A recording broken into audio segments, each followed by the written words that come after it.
Hola, muy buenos días. Voy a haceros una lectura del libro escrito por José Manuel Pozueco, Psicópatas Integrados, y voy a hacer la lectura sobre embusteros y engañadores, introducción a la superchería psicopática. Y comienza con un proverbio árabe que dice: la primera vez que me engañes, la culpa es tuya. La segunda, la culpa es mía.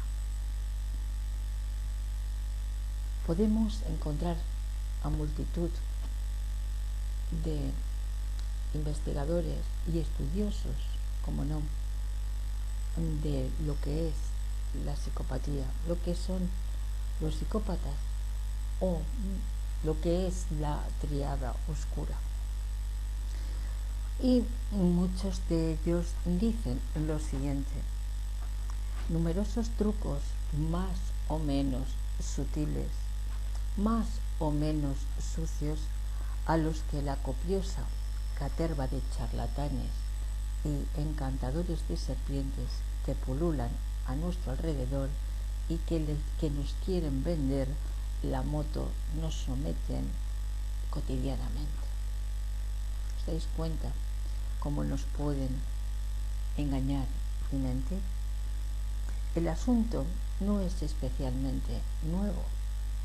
De siempre el hombre ha tenido el afán por manipular a sus semejantes, si bien esto ha crecido de forma exponencial en la sociedad de la información.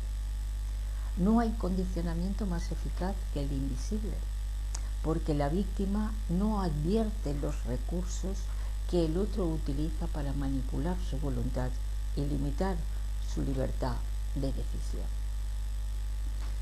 El instrumento principal de esta forma de control de la mente ajena es el lenguaje, el mágico poder del lenguaje, que es capaz de condicionar la mente y sin necesidad de recurrir a otros artificios, como el de engañar, el de seducir, el de estafar y algunas otras cosas más.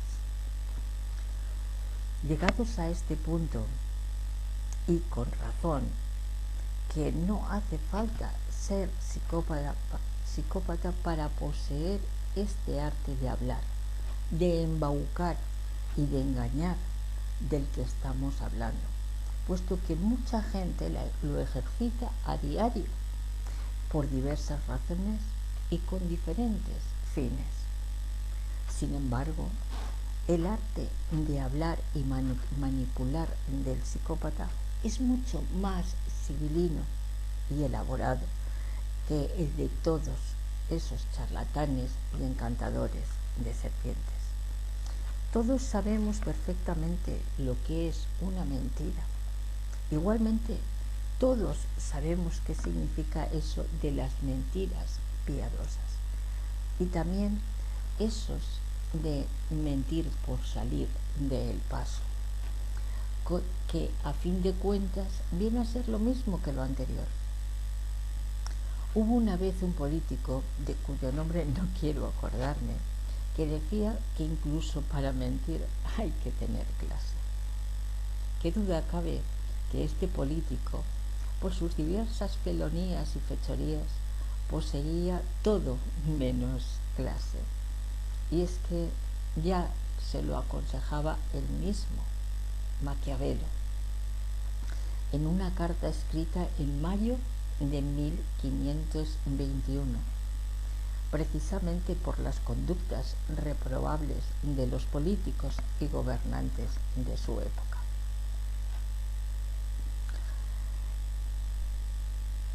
Y con acierto, además con un tono irónico, en esa carta le expresaba lo siguiente: desde hace tiempo a esta parte, yo no digo nunca lo que creo, ni creo nunca lo que digo. Y si se me escapa alguna verdad, de vez en cuando la escondo entre tantas mentiras que es difícil reconocerla. independientemente de la imagen estereotipada que suele tenerse de Maquiavelo, lo que no hay que olvidar es que este florentino fue un grandioso analista de la conducta política y del comportamiento ético que estudió observando a sus gobernantes y reyes.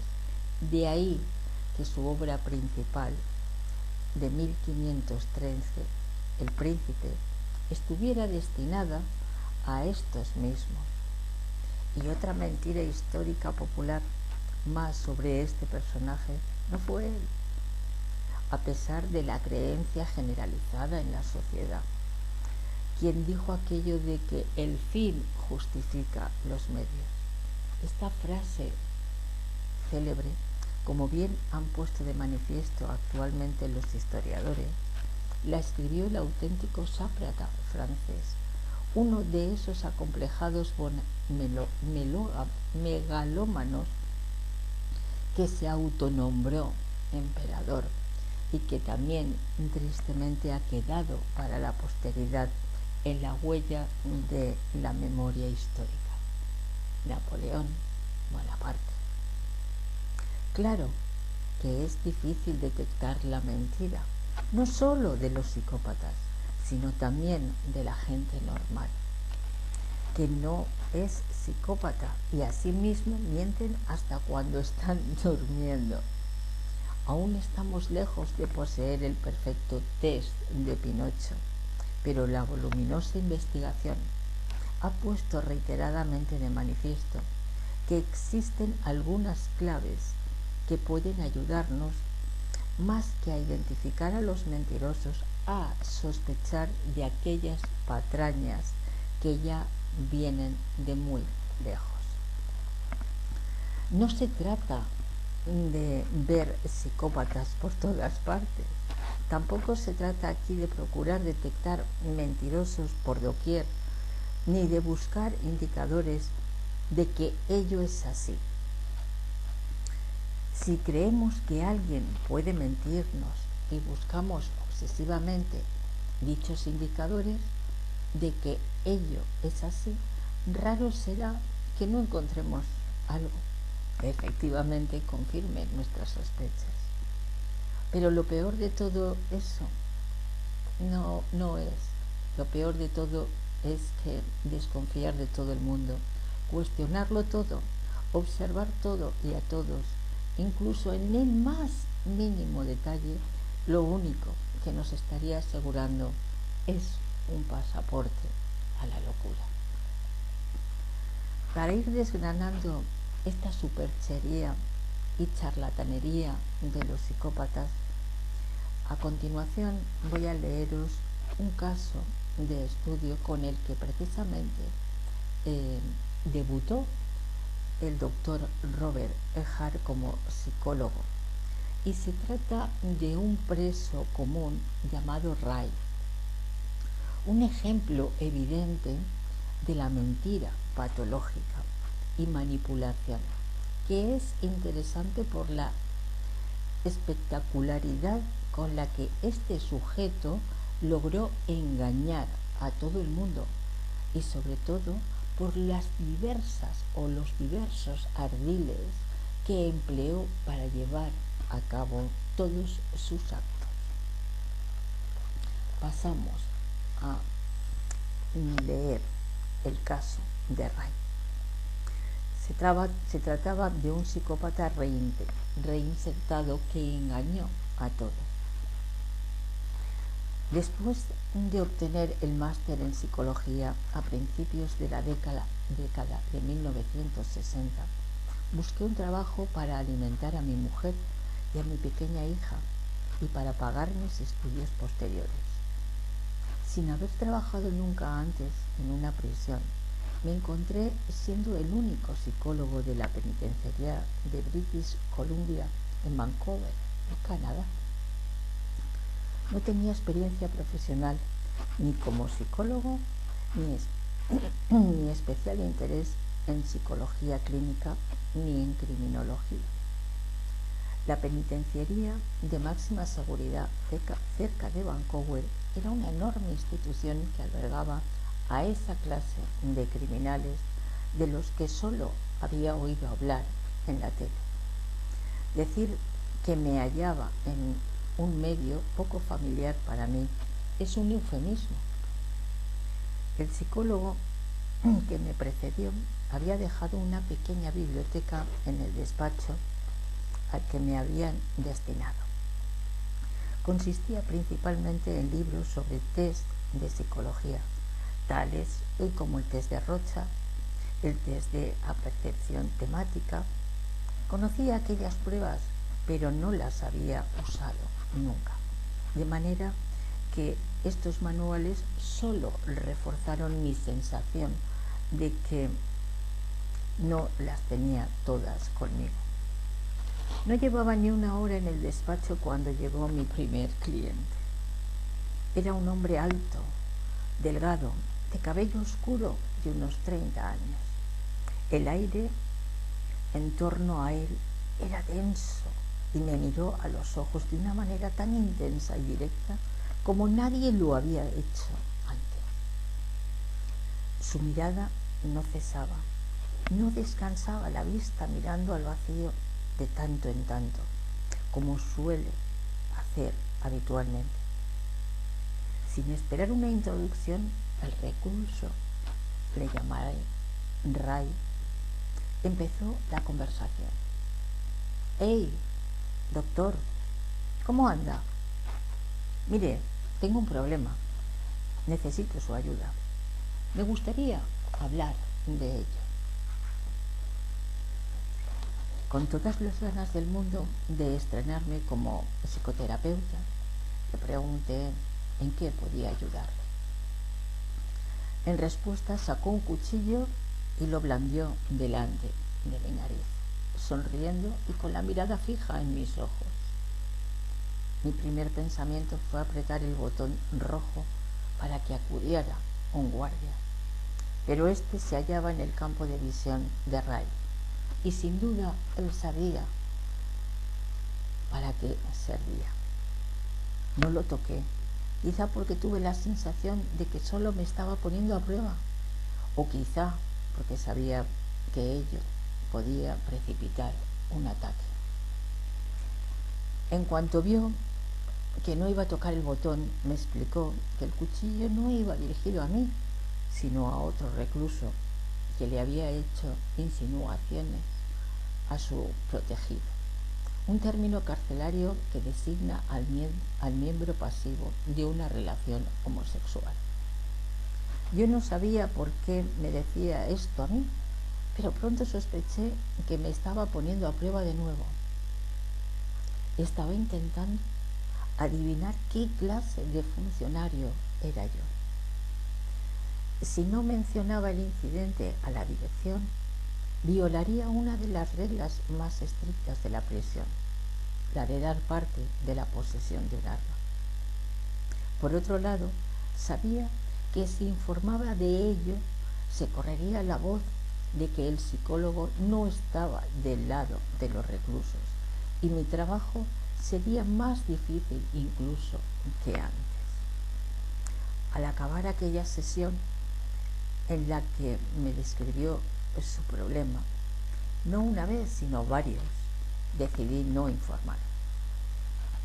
Fue todo un alivio que, después de todo, Ray no atacase al otro recluso, pero se me hizo evidente que había caído en su trampa.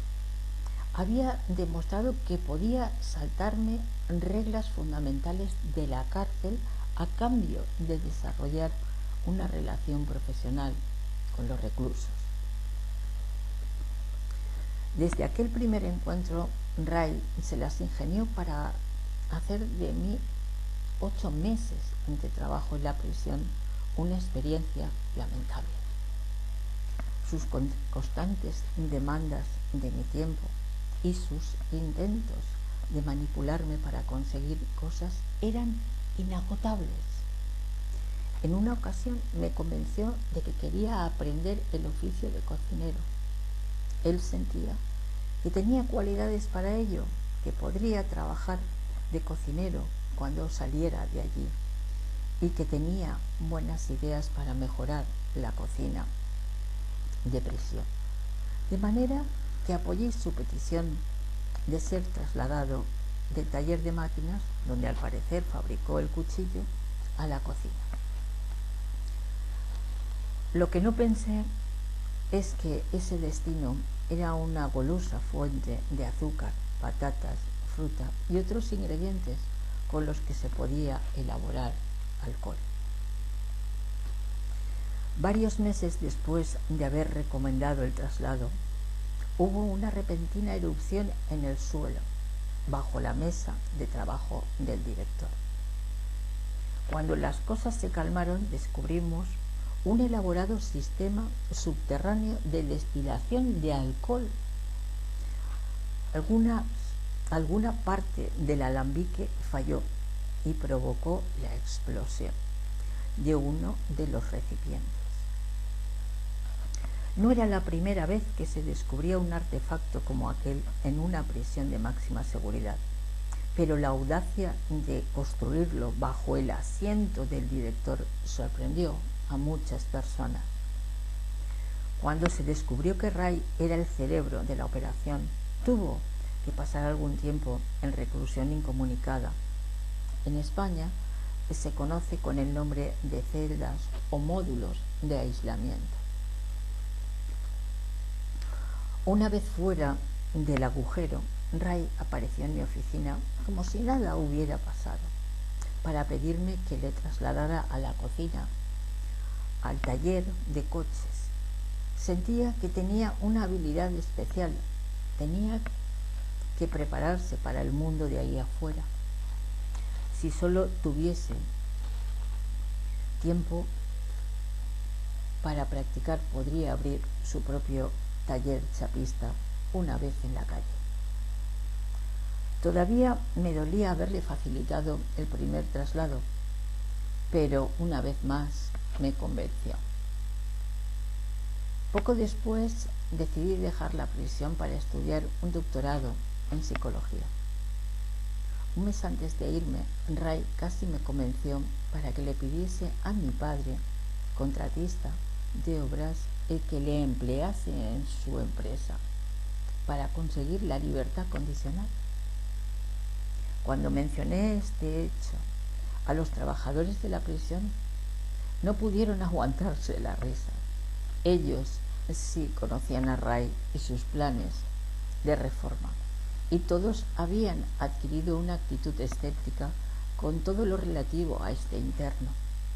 Yo pensé que estaban cansados de trabajar en una cárcel, pero lo cierto es que tenían una visión de Ray mucho más realista que la mía, a pesar de mi oficio. La suya procedía de años de experiencia con gente como él. Ray tenía una increíble habilidad para engañar, no solo a mí, sino a todo el mundo. Podía hablar y mentir con una facilidad y un desparpajo que a veces desarmaba hasta al funcionario de prisiones más cínico y veterano. Cuando le conocí, ya tenía una larga carrera delictiva a sus espaldas, y como se demostraría más tarde, por delante, cerca de la mitad de su vida la había pasado en prisión, y muchos de sus delitos habían sido violentos. A pesar de todo, me convenció de lo que quiso, y a otros con más experiencia también lo hizo. De su voluntad de reforma, de que su interés por el delito había desaparecido en favor de la cocina, de la mecánica, etc. Mentía sin interrupción y sin esfuerzo sobre cualquier tema, y si le pillaban con una contradicción que muchas veces hallaba al examinar su expediente, ni se inmutaba, simplemente cambiaba el tema. Finalmente, convencido de que no era el mejor candidato para la empresa de mi padre, rechacé su propuesta, y entonces lo que me sorprendió fue su capacidad para ser desagradable. Mi tesis doctoral versó sobre los efectos del castigo en el aprendizaje y en el rendimiento del hombre. Mi búsqueda de información me llevó por primera vez a la biblioteca sobre la psicopatía. No estoy seguro de si pensé en Ray en ese momento, pero las circunstancias de la vida me lo trajeron de nuevo a la mente muy poco después. Mi primer empleo después de obtener el doctorado fue en la Universidad British Columbia, no lejos de la penitenciaría donde había trabajado unos años atrás. Durante la semana de matriculación, en aquella